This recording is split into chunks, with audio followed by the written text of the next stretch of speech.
Il se veut être un rendez-vous basé sur du donner et du recevoir. Un rendez-vous dit sans langue de bois et sans tabou. Le Mbongi des jeunes, initiative de l'association patriotique pour le développement durable, est lancée ce 7 décembre 2023 à Brazzaville.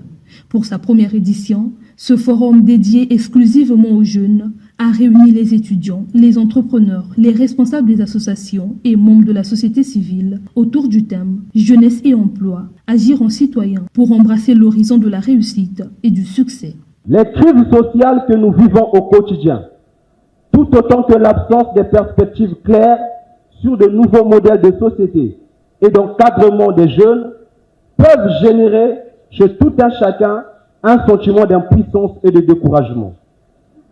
Cette situation est aggravée par des flux d'informations erronées, démobilisatrices, voire clivantes, qui rendent d'autant plus complexe la compréhension de ces enjeux et la définition des réponses à apporter.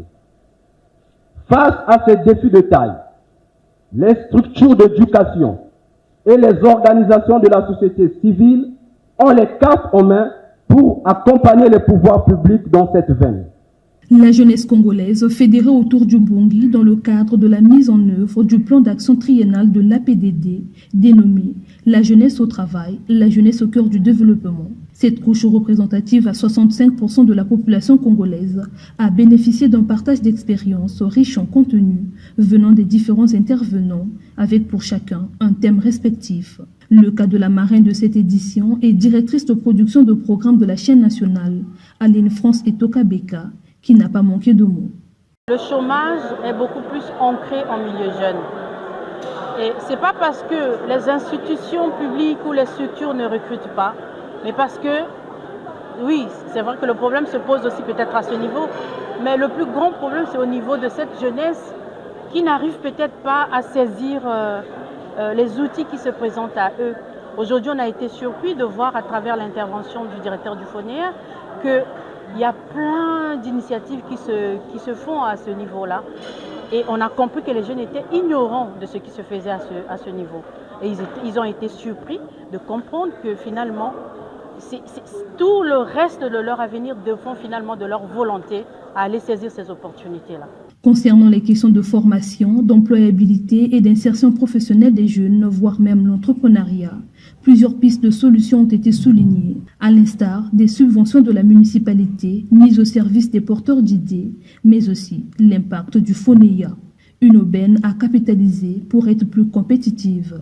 Je commence par féliciter cette initiative du Mbongi des jeunes qui se veut être une assise pendant laquelle les jeunes vont parler des problèmes qui minent la jeunesse congolaise.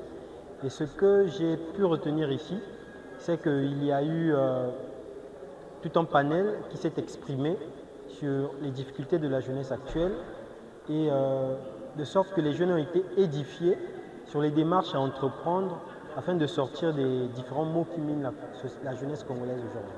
On doit passer aux actes, on doit passer aux actions. Aujourd'hui, parmi les sujets qui peuvent sortir la jeunesse congolaise dans la liberté, il figure l'entrepreneuriat. N'attendez pas que l'État vous recrute, parce que l'État ne sera plus en mesure de payer tout le monde. L'État ne peut pas recruter tout le monde. La ZLECAF arrive, mais qu'est-ce que le Congo va proposer aux yeux du monde? Les jeunes doivent s'engager dans l'entrepreneuriat parce que c'est le domaine de l'avenir.